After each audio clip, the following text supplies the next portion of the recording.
یہ دونوں فوراً پہچانی جاتی ہیں ایک دوسرے سے الگ الگ. کس طرح پہچانیں گے ڈاکٹر صاحب؟ اسٹیفیسیگریا کو جرسینیم سے الگ کس طرح کریں گے؟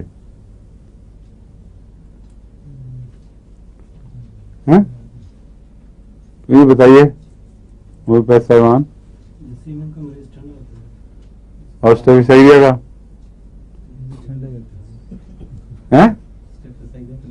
ٹھنڈا ہی ہوتا ہے یہ بھی. ہاں پھر اسٹیفیسیگریا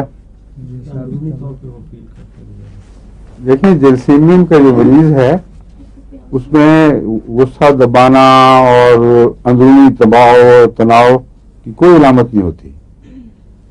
جرسینیم کا مریض خشک مریض ہے، اس کا پسینہ بھی خشک ہوتا ہے، اس کا منہ بھی خشک ہوتا ہے، اور پیاس ندارت اور تکلیفیں گہری اعصابی تکلیفیں جس کی کوئی وجہ اور بھی ہو سکتی ہے، کچھ تخلیقی وجوہات بھی ہو سکتی ہیں، مگر غصے دبانے کے ساتھ اس کا کوئی تعلق نہیں. اور اس کی علامتیں عام طور پر روزمرہ اس طرح پہچانی جاتی ہیں کہ کھانے پینے میں ذرا تاخیر ہو جائے، وقت بدل جائیں، سونے جانے کے وقت بدل جائیں تو جرسینیم کی تکلیفیں شروع ہو جاتی ہیں.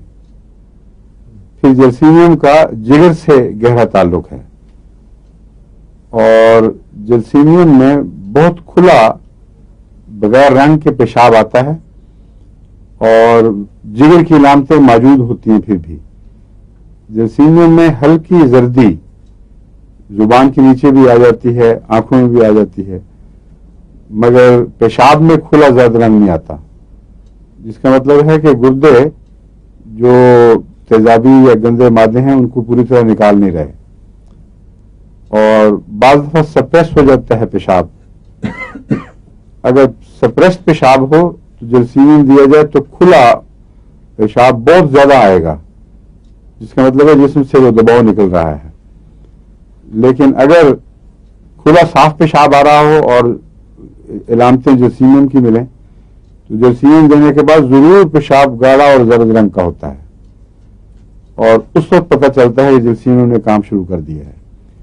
یہ میں نے بارہا استعمال کر کے دیکھا ان دونوں باتوں کو، فرق کو دیکھا. یہ ہے کہ کوپیس لارج واٹری یورین، لیکن وہ جو کوپیس لارج واٹری یورین ہے اس میں اگر آپ جرسینیم دیں گے تو کچھ عرصے کے بعد اس کا رنگ بدلے گا، وہ کم ہوگا اور جسم میں سے کچھ زہریلے مادے نکالنے لگ جائے گا، اور یا پھر اس کو دینے کے بعد کوپیس آتا ہے.